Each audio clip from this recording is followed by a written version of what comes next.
Итак, приветствую вас, друзья! Сегодня у нас очередной выпуск «Книговыжималки», и сегодня мы рассматриваем книгу Малкольма Гладуэлла «Сила мгновенных решений».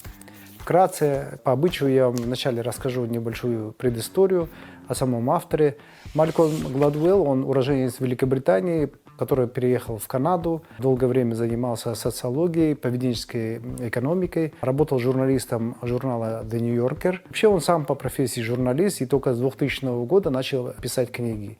И вот он написал серию шикарных, я считаю, хороших книг. Могу перечислить это, многие, наверное, читали «Гении и аутсайдеры». Это книга «Переломный момент», тоже, кстати, очень известная книга. «Что видела собака?» И вот очередная его книга «Сила мгновенных решений».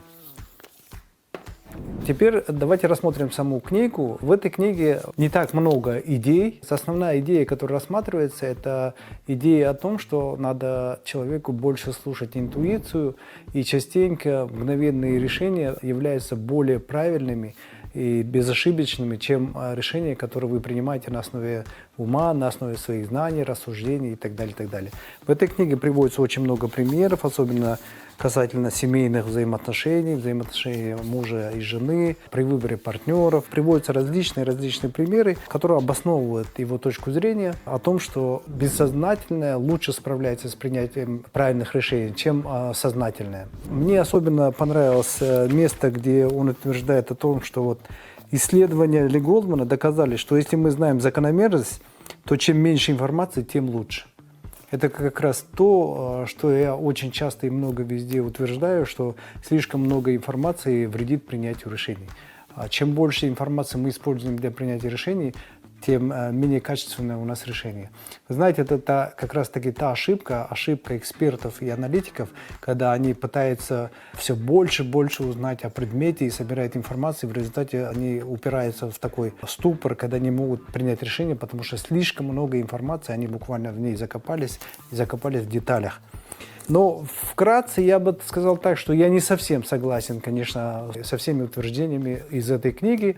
Почему? Потому что я считаю, что на начальном этапе, когда бизнесмен или человек начинает заниматься какой-то деятельностью, ему все равно нужно набрать определенную информацию, набрать определенный опыт. Я бы даже сказал, он должен набрать определенную библиотеку ошибок. Пока он не выйдет на тот уровень, достаточный уровень профессионализма, такому человеку лучше интуицию не слишком слушать, потому что человек еще не полностью разбирается, где его интуиция, а где просто его нежелание или лень работать над процессом принятия решений. И он может наспех принять решение и обосновать себе, что это принял он решение на основе интуиции.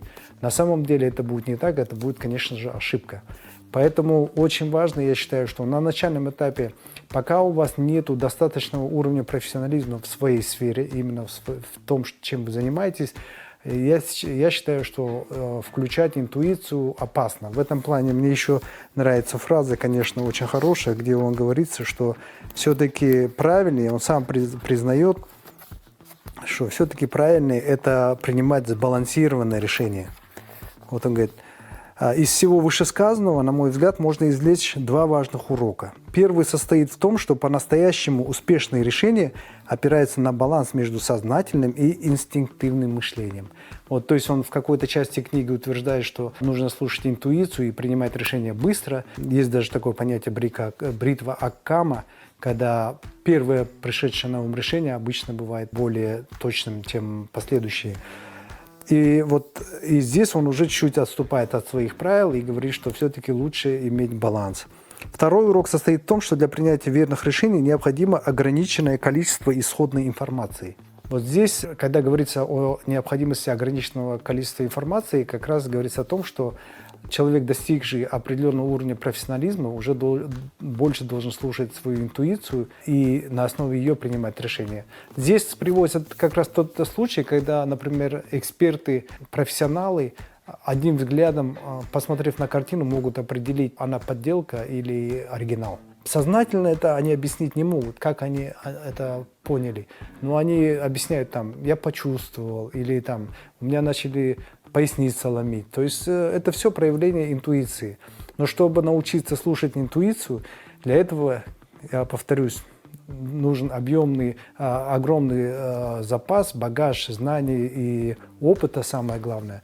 Как хорошо говорят китайцы, интуиция есть не оцифрованное знание.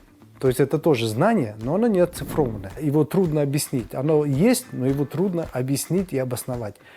Поэтому в целом я с Малкольмом Гладуэллом соглашусь, но с определенными оговорками.